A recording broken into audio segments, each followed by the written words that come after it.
Shabbat Shalom, everybody! Just a small thought as we take ourselves into this Shabbat, a double parasha, Mattot-Masei. It's a long bit of laning, but don't worry, if you're in shul tomorrow, myself and Rabbi Feldman have got it covered, and we'll still finish by 12 o'clock, I assure you, except for the early minyan, which hopefully will finish much earlier than that. So let's have a little look at just one of the two parashot. Parshat Masei. Parshat Masei is interesting. They're all interesting, but Parshat Masei is interesting because at the beginning of the narrative, at the beginning of this particular parasha, it talks about the journeys of the Jewish people. You see, the Jews spent 40 years in the desert, wandering from place to place. And at the beginning of the parasha, it tells us the 42 stops that they went along the way. Now that's quite interesting. 40 years, 42 stops. And when you actually look into the narrative, you realize that a lot of those stops were very concentrated on occasions, with a few stops in a matter of days, a matter of weeks, maybe a couple of months they might have spent. In some places, they actually spent years in the same place. It's quite fascinating when you actually look at the breakdown of how they actually moved around. But suffice it to say, you'll just have to take my word for it. It lists the 42 places that they went to during their sojourning in the desert. Now, the headline of this particular section is quite interesting. The wording is most unusual. In fact, the whole section is a little bit unusual. The Torah tells us, Moses wrote their goings forth according to their journeys at the bidding of Hashem, and these were their journeys according to their goings forth. Now, the English is no less confusing than the Hebrew, believe me.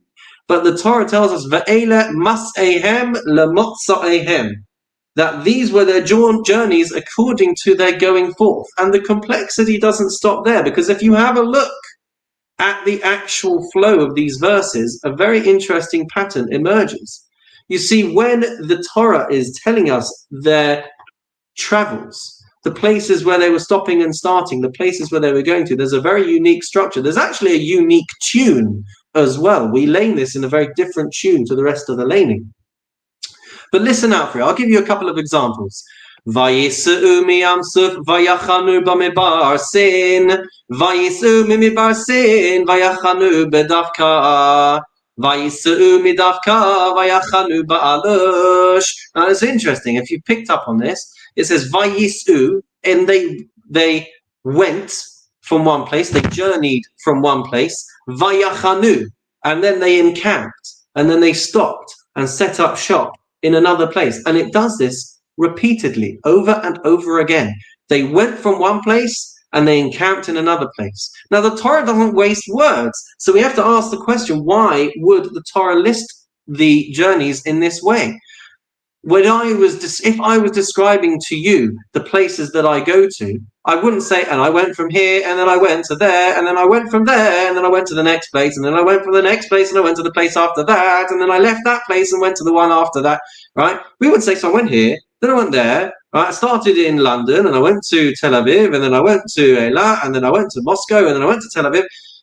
We don't do that. We wouldn't say, and then I left Moscow, and then I went to Athens, and then I left Athens, and then It's most unusual. We keep mentioning the place of origin as well as the place where they're next going to. There's so many other ways that we could have done. We could have listed them. We could have even said, I went from here to there, from there to there, from there to there, from there to there. Not, and we journeyed from there, and then we stopped there. And then we journeyed from there and stopped there. There's so many other ways that the Torah could have presented this, but Hashem chose this specific format. Now, the Sfat Emet, writing 150 years ago, writes a very interesting analysis of why this might be. You see, he says there are places which are significant, places that we visit, places that the Jewish people visited, and they were significant because of the fact that they arrived there. But it also could be significant because of the fact that they left there as well. Each location that the Jewish people spent time in their time in the desert, achieved something different. There was something that the nation had to learn. There was something that they had to go through. So when they left each place, they were not the same as when they arrived at that original destination. It was all part of the journey. And this translates into our lives as well. There can be places where we experience hardship, but those can actually be the places that help build us and strengthen us quite significantly. There could be places that actually we enjoy being, we love being in those places, but there comes a time when we might have to leave. We might have experienced this in a workplace. It might have been a difficult environment to work in, but actually it made me a better employee, a better leader, a better whatever it might be, a better person. Or I could have enjoyed many, many happy years working in a particular environment, but there was time for me to leave. I needed a new challenge. I needed something different. I needed to move on. My family was, whatever it might be.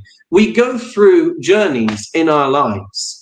Sometimes it's good, sometimes it's bad. But what emerges from these verses is that it's always there to build us. There's always something there that we will gain. We should not be the same people moving from one thing to the next that we were when we arrived. And we might not just leave because we're chasing the next good thing. We might be leaving because it's part of our own personal growth, part of our personal journey. Each part of our journey is significant. When we can look back on all of those things, I was not the same person that I left school as than the person that I started school as. I was not the same person when I started in university that I was when I left university. I wasn't the same person when I started my marriage that I was looking back after many, many, many decades of blissful happiness. Right? I was not the same person before I had children than I was after I had children. I was not the same person when I started my job that I was when I finished.